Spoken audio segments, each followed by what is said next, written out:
It's Bama Georgia week, and like Michael Bublé, I'm feeling good.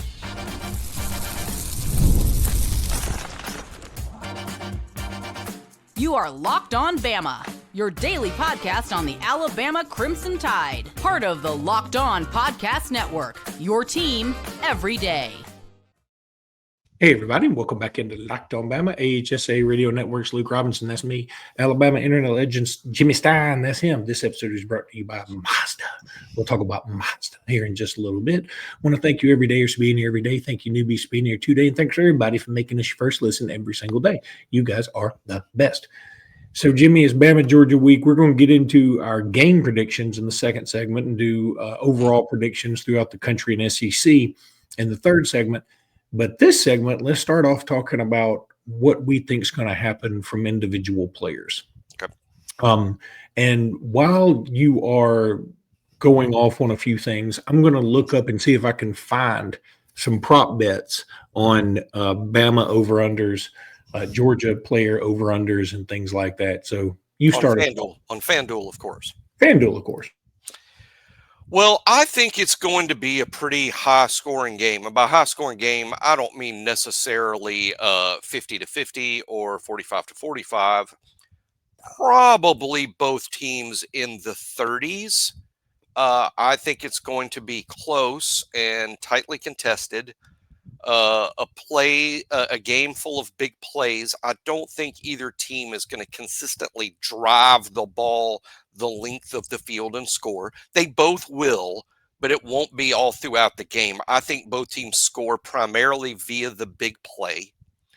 And there's going to be a lot of points. If you're looking for, I think it will look a little bit like Tennessee versus Georgia in Knoxville a couple weeks ago.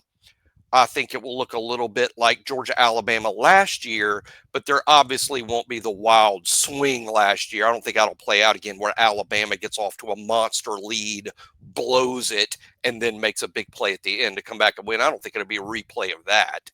I just see both teams scoring points.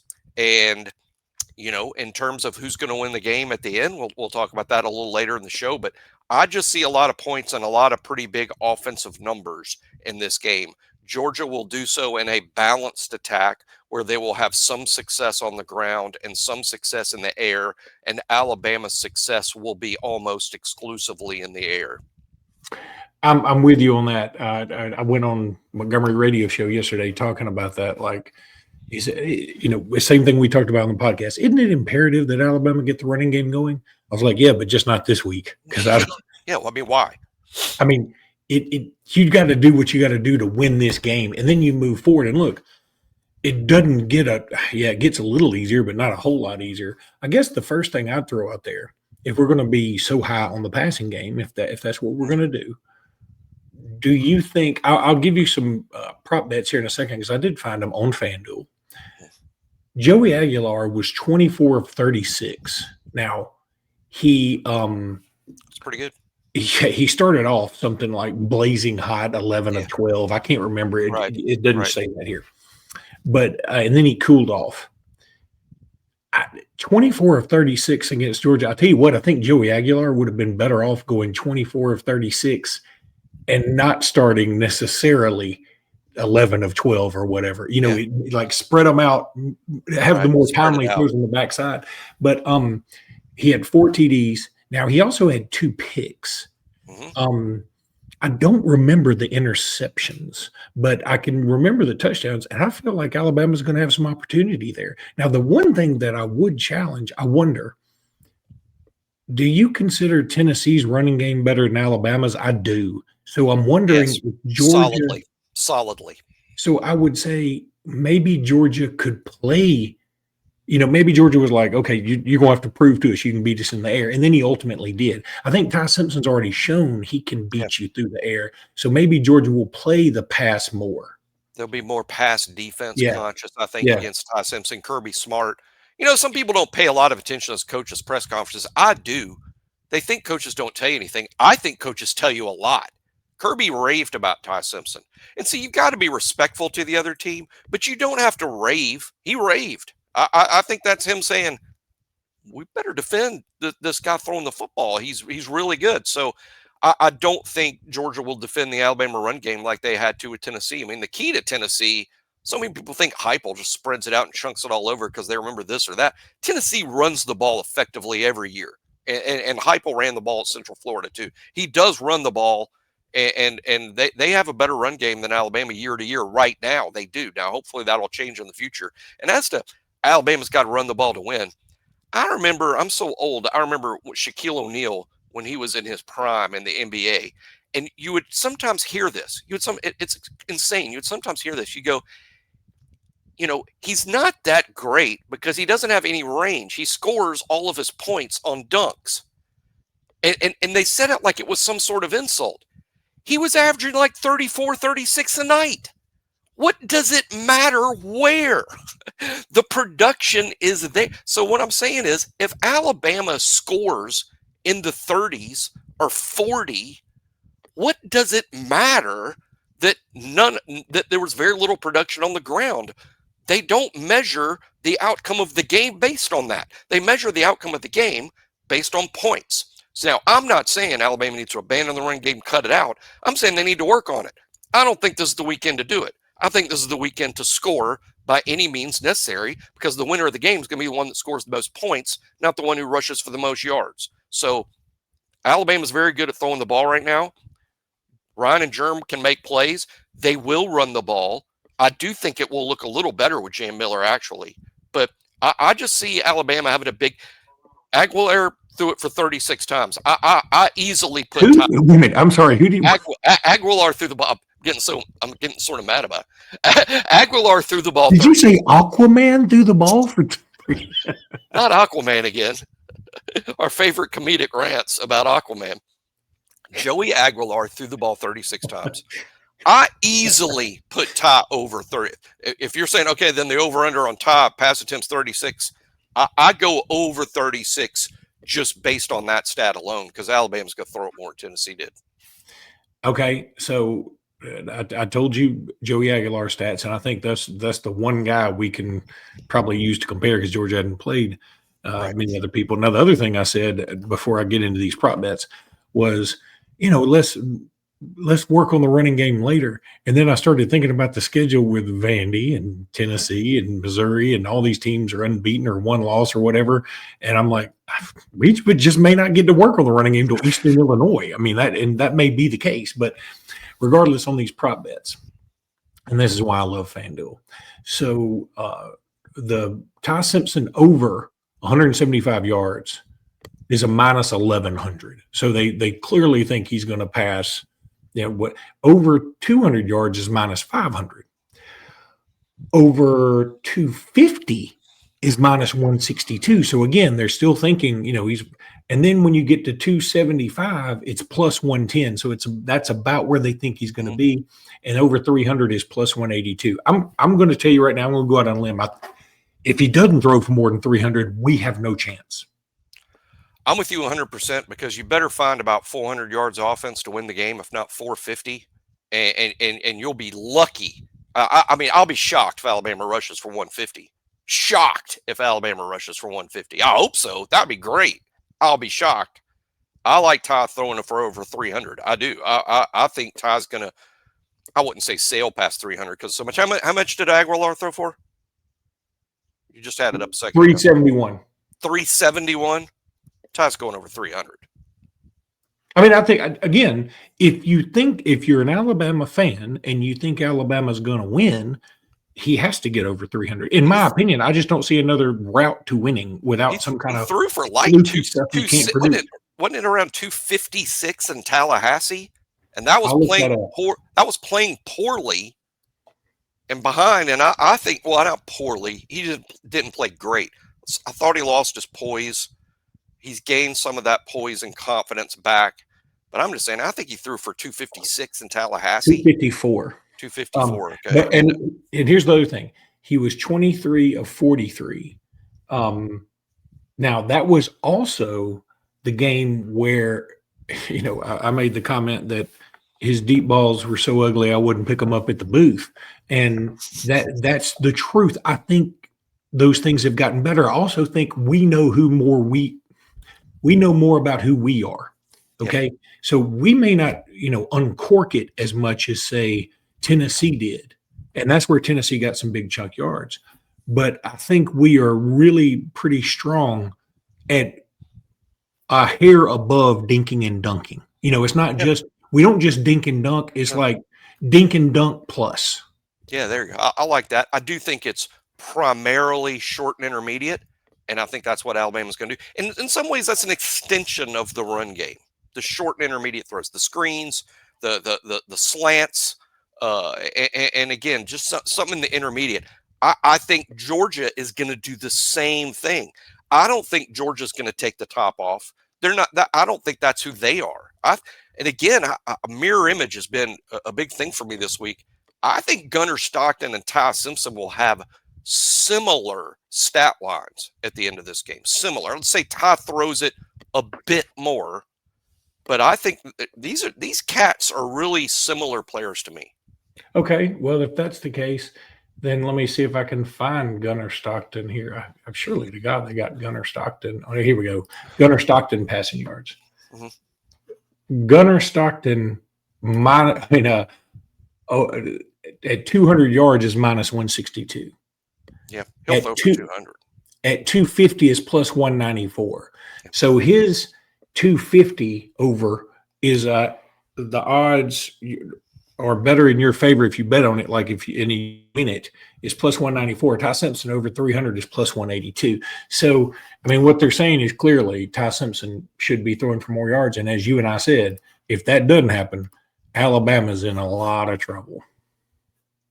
Let me tell you guys about DoorDash. And this is the God's honest truth. So the other day I was like, you know what? I want to use DoorDash. It was a Saturday and we had a bunch of people over watching some games. And I just DoorDashed a local place in Birmingham called Troops Pizza. It's really good. And because they don't deliver themselves, and DoorDash was right there. It's almost a weekend. It's like practically here. Time to look back and crown this week's MVP on who delivered. Powered by DoorDash, just like you can win every Saturday with DoorDash Streaks, saving more every time you order. These players delivered when it mattered most. Let's break it down. You know what? Because Alabama didn't play, I'm going to say the SEC delivered, meaning that they delivered in the sense that they made the schedules the way they needed to make the schedules. I think the SEC and Greg Sankey did a marvelous job. Agreed. There is one little thing I want to add to that later on. But just like the SEC delivered for the SEC, DoorDash delivers your Saturdays with DoorDash Streaks. You save every Saturday you order, stack it up all season. You could save 250 smacks, including $100 in DoorDash credits. Order this Saturday, keep the streak alive, fuel your game day only with DoorDash. Terms apply. Promo through November 18th. Now I want to tell you about FanDuel. We've already been looking at FanDuel and using FanDuel for these props because that's what's awesome. The NFL season is also here, and FanDuel is making sure you're ready for kickoff with a can't-miss offer. Can't miss it. It's not like Shaquille O'Neal at the free throw line. Right now, new customers can bet just $5, and if your bet wins, you'll get $300 in bonus bets to use across the app. It makes every game more exciting, whether you're watching your team or just keeping an eye on your fantasy lineup, which is normally what I'm doing. So are you ready to play? Download the FanDuel app now by visiting FanDuel.com to get started. That's FanDuel.com to place your first $5 bet only at FanDuel.com. Jimmy Stein guaranteed. I feel pretty strongly about a couple games this week. I'm glad we're doing predictions. I feel strongly about some outcomes this weekend. Well, we got to give the Bama prediction first, but I do want to tell people, if you ever enjoy comedians, one of my favorite things to listen to, Cat Williams did a whole thing about Shaquille. He and Shaquille O'Neal are friends, and they got to look funny standing next to each other. They do, and he said it made him mad. He said, you know what Shaq wanted to do as soon as he retired? He wanted to become a sheriff. He said, you can't become a sheriff, Shaq. You can't even go undercover. What are you going to do? Go up to somebody? Do you have any drugs? And they're going to go, we know it's your big 7'2" butt. Shaq, what are you doing over here? And then he said, we know that's you, Shaq. We know that's you. And then he said his wife had another baby. And he said, Shaq invited me to the birthday party, this 4-year-old birthday party. He said, I showed up there, me and that Tyrannosaurus looking baby were standing eye to eye. He said that baby was like, pick me up. I was like, I can't pick you up. What's wrong with you? It's a great film. Cat Williams is pretty good.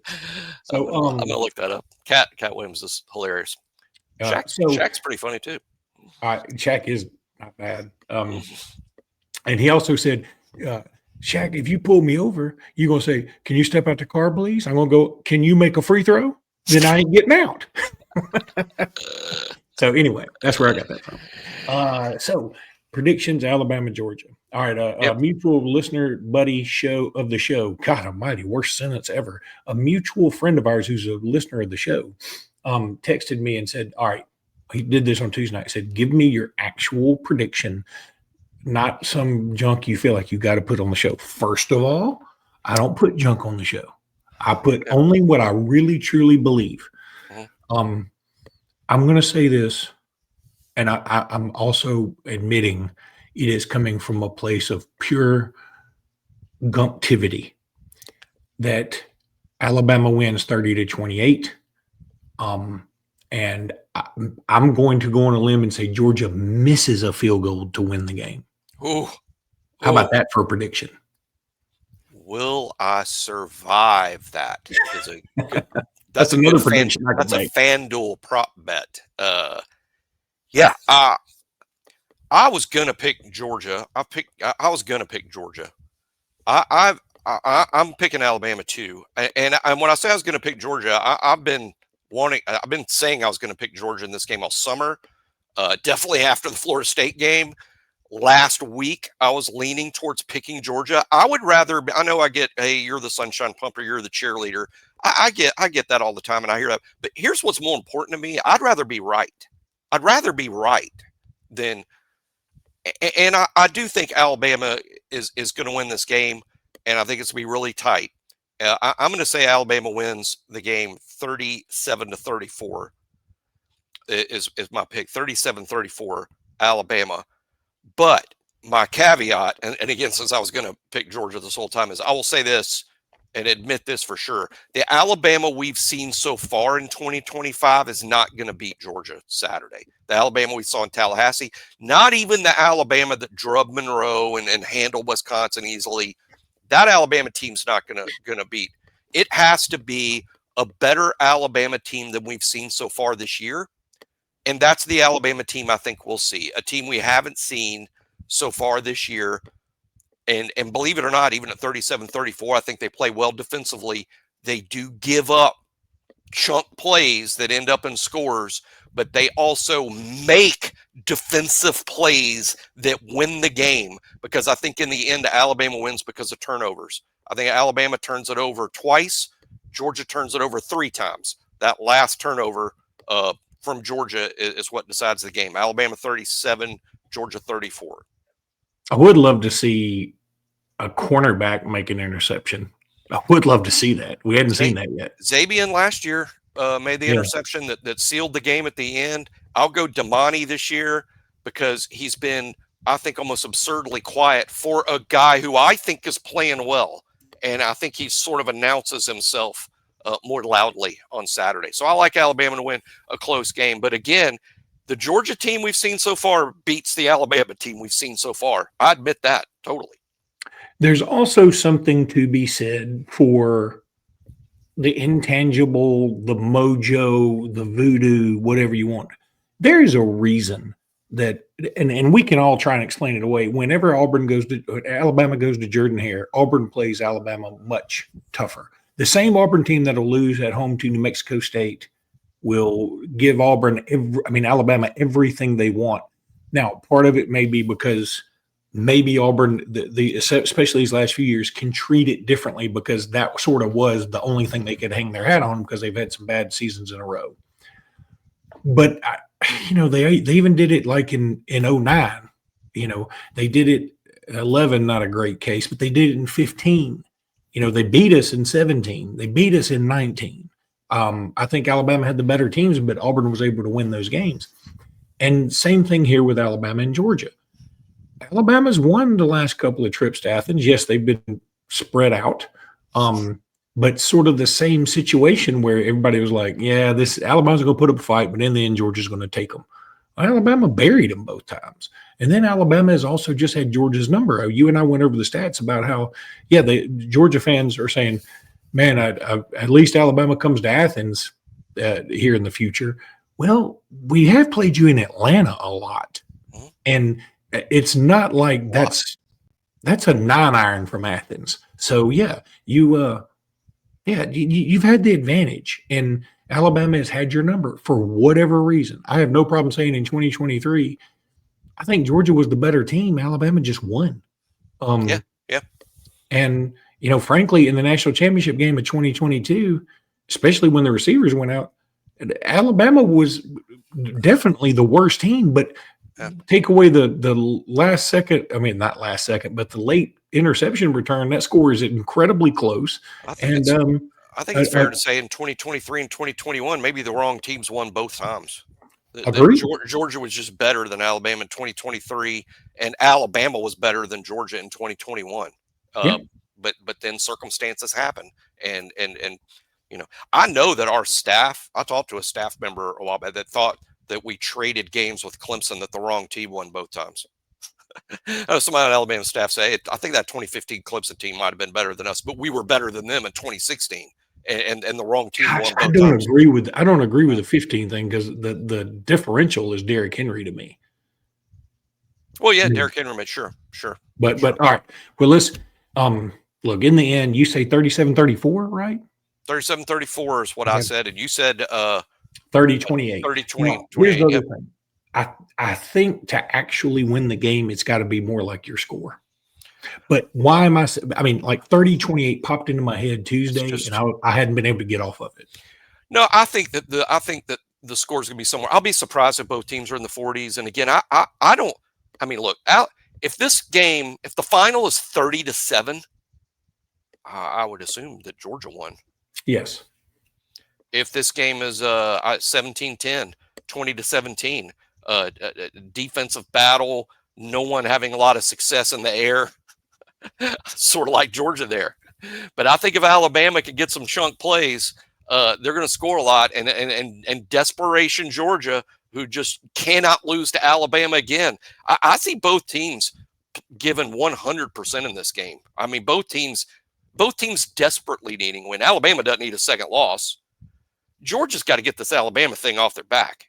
I think this is going to be a fantastic game for ABC on Saturday night. They're going to love and it's going to get huge ratings. And I'm going to say this beforehand, so it doesn't like whining afterwards. I do think poor officiating is going to happen. Maybe it hoses Georgia. Maybe it usually does the visiting team. Usually, so I do think that could be a factor in any close game, as we all saw last weekend, because most everybody listening watched the Auburn game.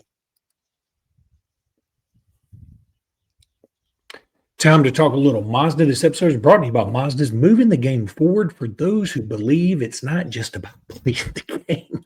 It's about redefining it. There are moments that do more than put points on the board. They move crowds, move culture, and keep moving the game forward.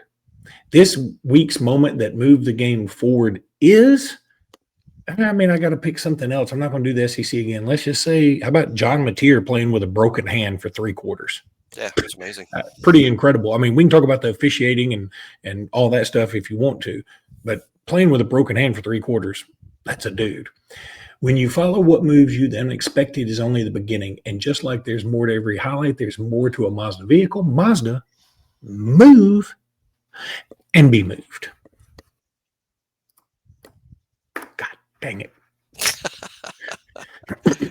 Boy, you know what? I always try to do at the controls of a jet airliner. That's another thing. By the way, Daniel Tosh, a comedian, said that. He said, whenever if anybody comes to you in a panicky moment and says, "Do you know how to fly a plane?" you always say yes, because otherwise they're going to shoot you. And he said, because they're panicking. And he said, what you do is you get in the plane. You're like, hold on, guys. My plane at home's a little different than this one. I love all that. Anyway, so predictions for the SEC now. feel pretty strongly about a couple of these.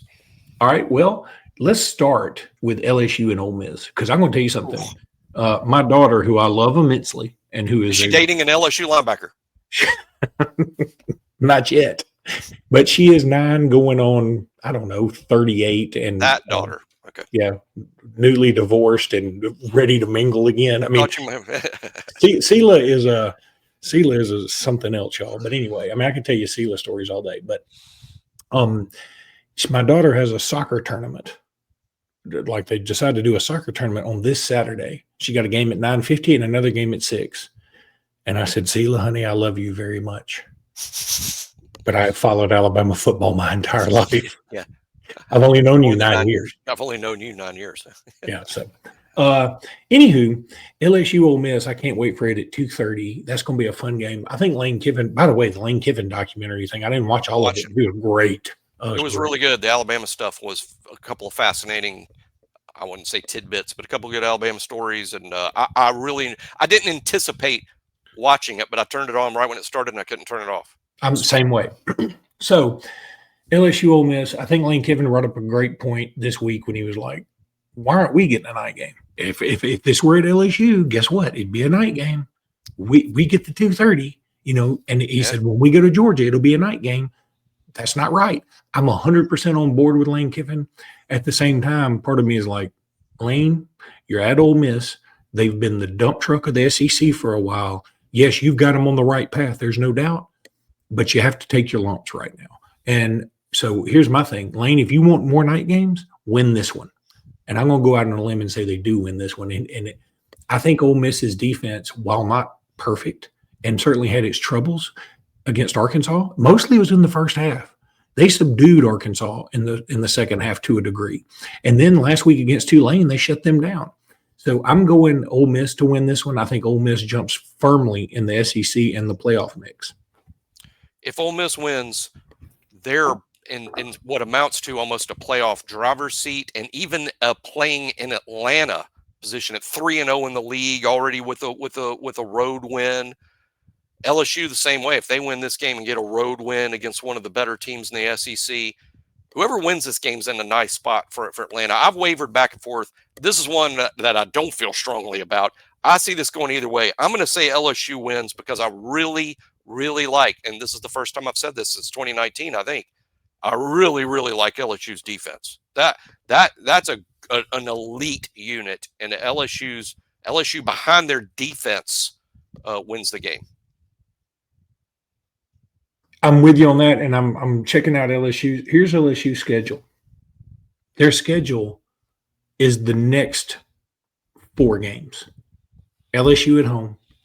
Now, you mean Ole Miss's schedule. You mean LSU. What did I say, LSU? Schedule. I'm sorry. Yeah, you mean Ole Miss's schedule. They get LSU at home, then a week off. Then Washington State at home. They'll win that one.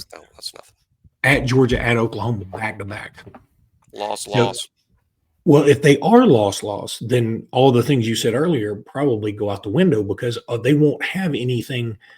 Yeah, I would say they probably have a good shot to still make the playoffs, depending. But, I mean, if they're up against a 9-3 Bama or 10-2 Ole Miss, and Ole Miss's only win is against LSU that's worth a dang, I think the nod goes to Bama, and Lane Kiffin's going to lose his mind. This summer, when we were breaking down who would win the SEC, I did point out this summer I like Tennessee's schedule and I like Ole Miss's schedule. Yeah. And don't rule out. I remember saying, and boy, this ended up being wrong, so I'm not bragging. This ended up wrong, especially. I remember saying Oklahoma and Florida might be better than Tennessee and Ole Miss, but their schedules will knock them out, while Tennessee and Ole Miss's schedule could knock them in. That ended up partially right. As we know, Florida ended up really sucking, and that was wrong to say that Florida would be better than Tennessee and Ole Miss. That was wrong.